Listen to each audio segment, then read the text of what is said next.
In the meantime, the Armed Forces of the Philippines, or AFP, is expecting more aggressive action by China in the West Philippine Sea this 2026, while continuing to fight propaganda. Patrick De Jesus has the full report. Gagamitin nila na propaganda sa para bumango sila sa pangit yun. Hindi ko tanggap yung mga gano'n. He is Larry Tomales, the Filipino fisherman who was allegedly assisted by a PLA Navy warship of China in the West Philippine Sea on Christmas Day. In his interview released by the AFP First Civil Relations Group, Larry refuted some of the statements made by the Chinese embassy, which had earlier also been clarified by the Philippine Coast Guard, such as the claim that it took 3 days before he was located after his boat encountered trouble. Yung panahon na yun, nahanap na ako ng Philippine Coast Guard. Opo. Ay, naanuhan lang na sila yung nauna nakakita. Wala namang problema kung kahit tumulong sila sa akin, basta nasa tama sana yung. Pag pumunta po kami doon, lalo pag 30 miles ang layo, hindi pa makatungtong ng 35, sasalubungin ka na ng China Coast Guard. Pag lumapit doon, titirahin ka na ng China. Pag may umuwi sa kanila, ando na rin agad yung kapalit.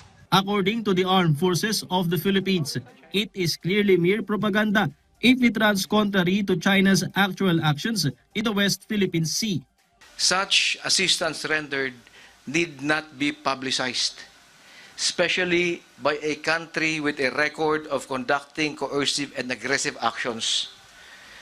Doing so would only render such assistance, would lose the essence of such assistance, and it would only speak of propaganda.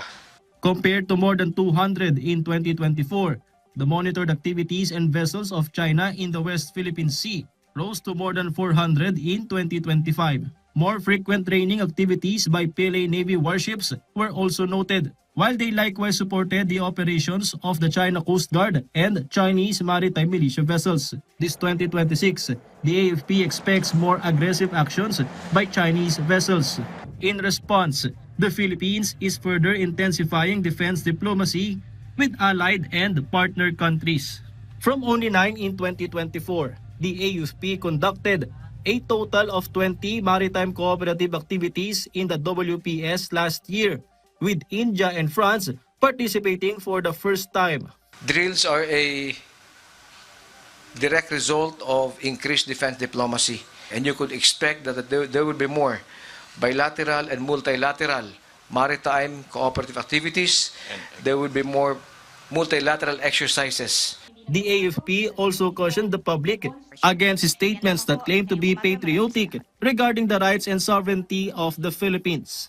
At a time when national unity is paramount to defend our sovereignty in the West Philippine Sea, we urge the public to be discerning.